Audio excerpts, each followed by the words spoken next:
Good afternoon सगळ्यांना. नमस्कार. मी अनामिका, गृहिणी दर्पणमध्ये तुम्हा सर्वांचं स्वागत आहे. तर आज दुपारचे 3 वाजलेत. तर हा व्लॉग मी दुपारी 3 नंतर चालू केला आहे. तर आज आम्ही किचनची सगळी क्लिनिंग करणार आहे, किचनची आणि हॉलची. तर फेस्टिव्ह सीझनमध्ये क्लिनिंग करताना सगळ्याच गोष्टी एकदाच काढल्या की क्लिनिंग आपल्याला थकवणारी गोष्ट होऊ शकते. त्यासाठी आपण एक एक पार्टची क्लिनिंग केली तर आपल्याला अचानक असा थकवा नाही वाटणार आणि आपल्याला करताना काही मजाही येईल. तुम्हाला जर क्लिनिंग बोर वाटत असेल तर तुम्ही एखादं म्युझिक लावू शकताय. म्युझिक ऐकत ऐकत क्लिनिंग कशी संपतेल ते क्लिनिंग कशी संपते ते समजणारसुद्धा नाही. तसं तर क्लिनिंग हा आपल्या गृहिणींचा जिव्हाळ्याचा विषय आहे, दररोजचा जॉब आहे हा. तर उद्यापासून श्रावण चालू होतो आहे, तर थोडं किचनचं क्लिनिंग केलं की मग आपल्याला बरं पडतं. तर इकडे मी सगळ्या बरण्या काचेच्या छोट्या, त्याच्यामध्ये मी मसाले ठेवलेले आहेत जे मला नेहमीच्या पुढी लागणार आहेत. त्या सगळ्याच्या याच्यामध्ये ठेवले, ते सगळं क्लीन केलं आहे. इकडे सगळ्या ट्रॉल्या पुसून घेतल्या. रोजचा आपला हात लागतो आणि पावसाळ्यामध्ये बुरशी येण्याची शक्यता असते. जरा जरी कुठं ओलसरपणा असला म्हणजे तर नीट असं पुसून ठेवलं रोजच्या रोज. म्हणजे रोजच्या रोज जरी नाही जमलं तरी एखाद्या आठवड्यात तरी असं क्लिनिंग केलं की मग असं नेहमी किचन स्वच्छ राहतं. मग आपल्याला बरं पडतं. ते असं कधी कुणी अचानक आलं तर मग आपलं घर असं स्वच्छ दिसतं. तसेच इकडे ही चिमणी आहे. चिमणी क्लीन तर महिन्यातून एकदा करते मी, दररोज नाही करत चिमणीला क्लिनिंग. तर ती चिमणी पुसून घेतली मी आता तसेच ओल्या कपड्याने.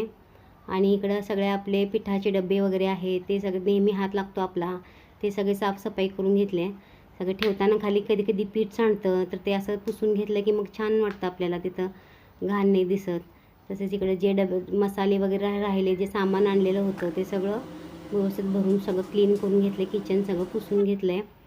आता भांडे घासायचे चालले आहेत. भांडे बघा केवढे पडले तिकडं. भांडी दुपारची जेवणाची पण आहेत. आणि सगळे भांडी जी आपल्याला घाण वाटत होती, थोडीशी क्लीन नव्हती वाटत, खूप दिवस केली नव्हती, ती सगळी घेतली तिकडं आणि सगळं क्लीन करते. खूप भांडे झाले. आणि त्याच्यानंतर मी सगळं किचनचं व्यवस्थित सेट केल्यानंतर हॉलमध्ये घेणार आहे. तर माझी गायत्री थोडीशी मदत करते आज मला इकडं. ती दुपारी आले शाळेतून 1 वाजता आणि आता थोडं जेवण झाल्यानंतर ती थोडं गाणी ऐकत ऐकत करायला लागले. तिला पण म्युझिक ऐकता ऐकता काम करण्यात मजा यायला लागले. तर सगळं पुसण्याचं काम मी तिला किचन हॉलमधलं सगळं तिच्याकडे दिलं आहे. तर ती करायला लागले. इकडं आम्ही सगळं जे वरते हॉलमध्ये जे सगळं माझ्यासमोर टी व्हीचा जो हे आहे तिथं सगळं व्यवस्थित लावायचं काम चाललं आहे. सगळं धूळ वगैरे थोडी साचली होती तिथं, ती करते मी. सगळं लावले, सगळ्या ट्रॉफीज लावल्यात आणि जे छोटे छोटे डॉलूचे सगळं सामान होतं ते आम्ही लावले. सगळा क्लिनिंगचाच व्हिडिओ आहे, काय वेगळं नाही आहे. उद्या दीपामावस्या आहे तर दिव्यांची पूजा करायची आपल्याला, त्यासाठी थोडी साफसफाई केली आणि सगळं श्रावण पण चालू होतोय. थोडंसं किचन आणि हॉल क्लिनिंग केलेलं आहे, डीप क्लिनिंग. आठवड्यात मी एकदा करते मी असं, पण आज थोडं जास्तच झालं. तर सगळंच काढलं इकडून तिकडून त्याच्यामुळं. आणि आता अजून हॉल दोन्ही बेडरूम राहिले अजून साफ करायच्या, तर मी ते उद्या सकाळी करेल. आता खूप बसले बाबा. आता चहा करूया. मला दाखवते आता कसं झालं किचन स्वच्छ.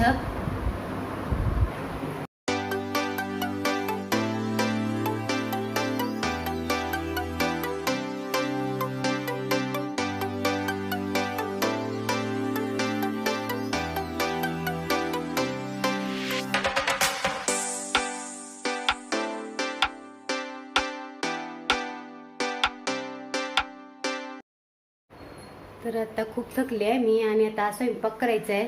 स्वयंपाक करू आणि आज भाजी भाकरी बनवू. नाचण्याची भाकरीची रेसिपी दाखवेल तुम्हाला मी, नाचण्याची भाकरी कशी बनवायची. आणि आमच्या गावाकडे नाचणी होते जास्त, चंदगड भागामध्ये, आमच्या कोल्हापूर चंदगडमध्ये खूप नाचणी पिकते. माझी घरची नाचणी आहे आणि त्याची भाकरी कशी बनवायची ते मी रेसिपी तुम्हाला शेअर करेल. पण त्याआधी आपण चहा करूया, थोडं थकलोय.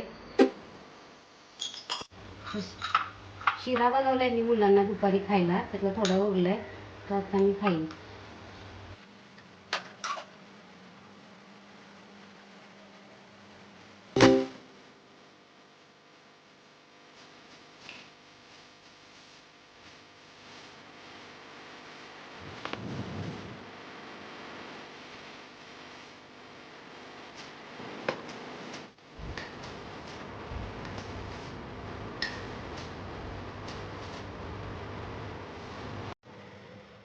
तर मी बटाट्याची भाजी बनवणार आहे. नाचणीची भाकरी करणार आहे. आमच्या डॉलीची खूप आवडीची भाजी आहे बटाट्याची. 2 दिवस जरा टेन्शनमध्येच होते मी. माझ्या वडिलांना जरा बरं नव्हतं. अचानक त्यांना छातीत दुखायला लागलं, श्वास घ्यायला त्रास व्हायला लागला आणि अचानक रात्री ॲडमिट करायला लागलं त्यांना. त्यामुळे मग जावं काय विचार करत होते गावाकडं, पण मुलांच्या शाळा पण आहेत. आणि मग डॉक्टर बोलले नाही, एक दिवस ठेवून घेतलं डॉक्टरनी. बेळगावला नेलं होतं आणि आत्ता जस्ट मी त्यांच्याशी फोनवर बोलले, तर ते स्वतः बोलले आहेत बरे बोलले. त्यामुळे थोडं बरं वाटतंय. आपण लांब असलो तर कधी असं वडिलांना आपल्या बरं नसलं तर. आमचे वडील खूप जीव लावतात आम्हाला.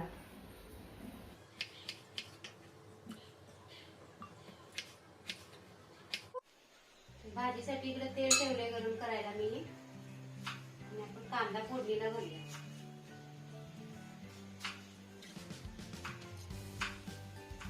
कांदा, एक टोमॅटो, थोडीशी कोथिंबीर घेतली.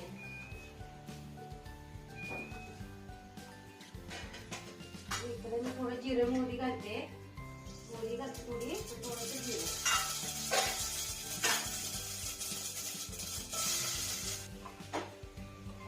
टोमॅटो आणि फोडणीमध्ये घालते मी कोथिंबीर पण.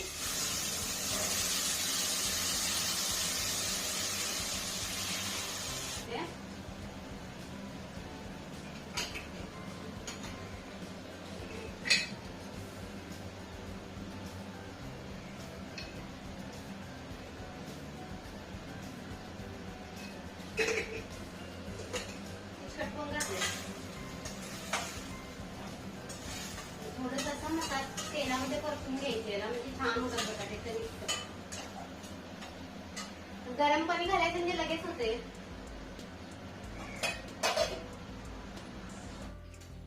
चला भाकरी करून घेऊया. भाकरी करून घेते आधी मी. भाजी होत आली पण या बाजूला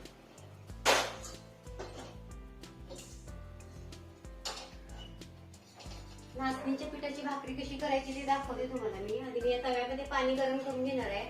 नाचणीच्या पिठाला गरम उकळलेलं पाणी लागतं, थंड पाण्यामध्ये भाकरी होत नाही. हे आहे बघा माझ्याकडे नाचणीचं पीठ. मी वेगवेगळ्या प्रकारच्या भाकरी करते. नाचणीच्या पिठाच्या, तांदळाच्या, ज्वारी तांदूळ मिक्स असं करते. वेगवेगळे धान्य आपल्या पोटामध्ये जातात. मुलं असंही खात नाही, त्याच्यामुळे असं काहीतरी आपलं करायचं. पण मुलं आमची भाकरी खातात.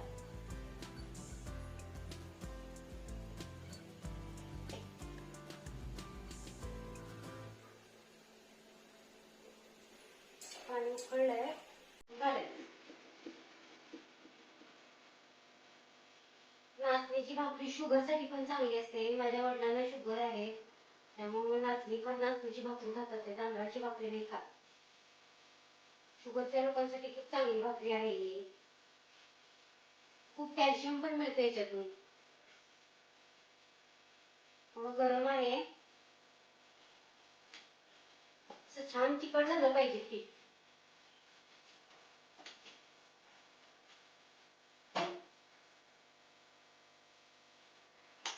गोळा घ्यायचा,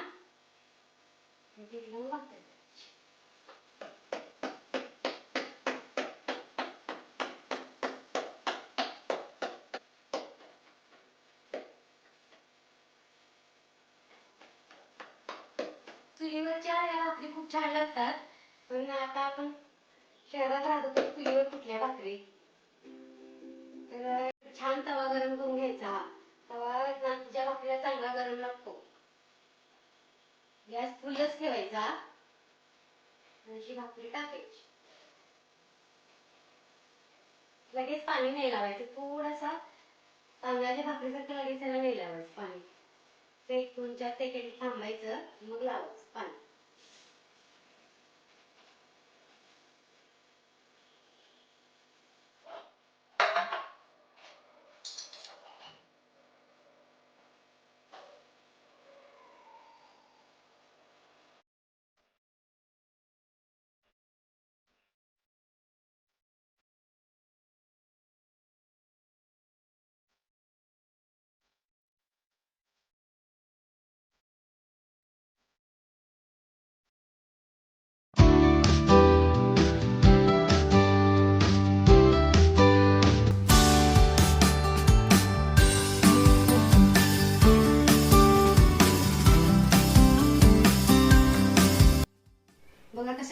झाल्यात भाकरी, अशा टम्म फुगलेत आणि खायला पण चांगल्या लागतात आणि मऊ पण राहतात या भाकरी.